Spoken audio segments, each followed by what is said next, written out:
तो finally guys attack on Titan के season 4 का एपिसोड 2 आ चुका है और आज हम लोग जानेंगे कि उस एपिसोड में क्या क्या हुआ। तो शुरुआत में हम लोग देखते हैं कि सारे मार्लियंस के कमांडर बात कर रहे होते हैं उस वॉर के बारे में। तो उनमें से एक मेन कमांडर सब पे चिल्ला रहा होता है और ये कह रहा होता है कि क्या हम इस वॉर को जीते हैं। इस वॉर में आर्मर टाइटन का हाथ टूट गया था जो कि एक तरह से नामुमकिन था। मुझे तो बिल्कुल भी नहीं लग रहा कि ये हम मार्लियन के लिए एक जीत है, लेकिन मुझे लगता है कि ये हमारे लिए एक हार है। जीक मेन कमांडर से ये पूछते हैं कि क्या मैं कुछ बोल सकता हूँ। मेन कमांडर ये कहता है कि अच्छा ठीक है जीक आगे बढ़ो। जीक ये कहता है कि हमें पैराडाइज आइलैंड ऑपरेशन को यहाँ पर ही रोकना होगा और फाउंडिंग टाइटन के पावर को रिकवर करना होगा। जैसे कि कमांडर मैगेट ने बताया कि मार्लिया को वेपन डेवलपमेंट की बहुत ही ज्यादा जरूरत है और वैसे भी दुनिया हमारे लिए खड़े होकर रुकने नहीं वाली। हमारी मिलिट्री को कंप्लीट रिस्ट्रक्चर होने के लिए टाइम तो लगेगा। तो फिर मेन कमांडर ये कहता है कि तुम्हारे पास अब सिर्फ 1 साल बचा हुआ है ना। जीक कहता है कि हाँ, और वो ये भी कहता है कि कोल्ट जब मुझे खाएगा तो मुझे नहीं लगता कि वो बीस्ट टाइटन के फुल पावर को इनर्ट कर पाएगा और इसलिए पैराडाइज आइलैंड के साथ वॉर मुझे ही करना होगा।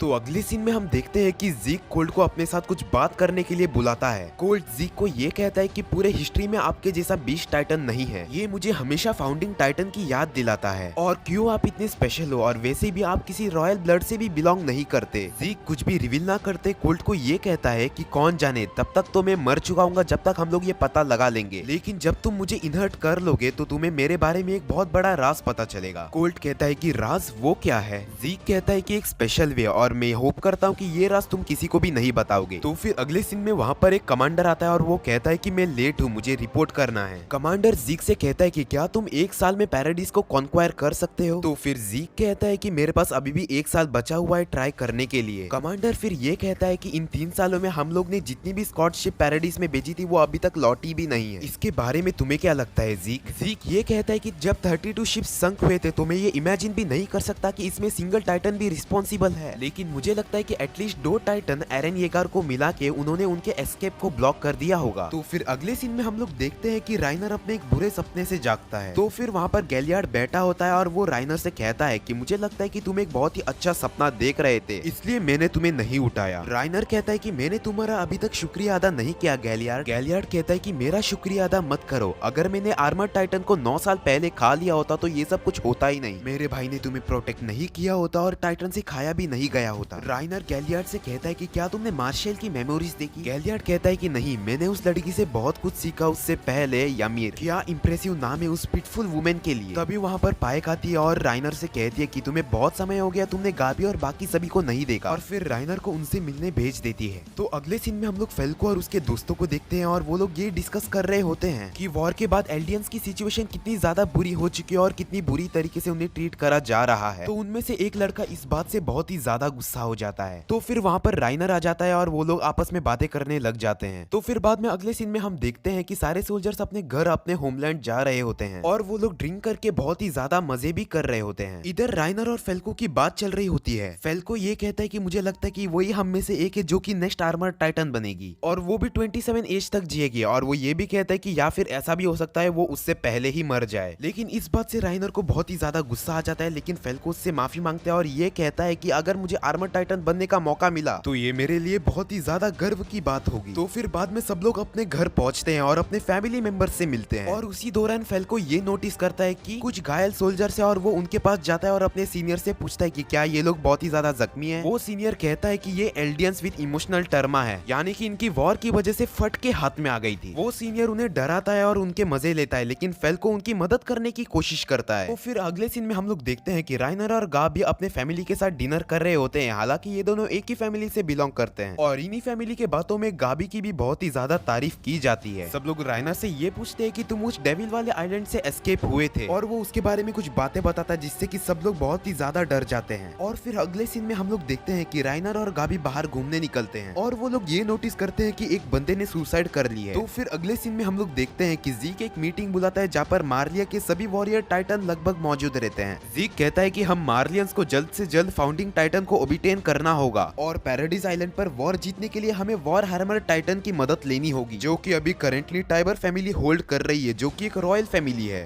जीक कहता है कि यहाँ पर जल्द ही एक फेस्टिवल आने वाला है जब हम लोग टाइबर फैमिली को इन्विटेशन देंगे और उनसे इस बारे में मदद मांगेंगे, और फिर सिर्फ एक ही साल में हम लोग पैराडाइज आइलैंड को कंट्रोल करेंगे। और ये सब बातें कुछ कमांडर्स मिलकर सुन रहे होते हैं दूसरे कमरे में बैठकर, फिर राइनर कहता है कि अभी हमें इन चीजों के बारे में बात नहीं करनी चाहिए और इस रूम में तो बिल्कुल भी नहीं। अब राइनर बाहर आ जाता है और अपने ख्यालों में खोया हुआ होता है और आखिर में वो ये कहता है कि मैं वापस जा रहा हूँ उस आइलैंड में। और उसके चेहरे के एक्सप्रेशन से हम लोग देख सकते हैं कि वो कितना ज्यादा डरा हुआ है। और यहाँ पर ही सेकंड एपिसोड खत्म हो जाता है। तो आज के लिए बस इतना ही। तो मिलते हैं फिर अगले वीडियो पर। तो जाओ और चैनल को सब्सक्राइब करो और बाजू वाले बेल आइकन को भी प्रेस कर दो और वीडियो को लाइक करो, शेयर करो, कमेंट करो और कमेंट करके मुझे ये जरूर बताना कि आपको इस एपिसोड में क्या पसंद आया। तो मैं मिलता हूँ आपसे अगले वीडियो में। तो फिर सायोनारा एंड गुड बाय।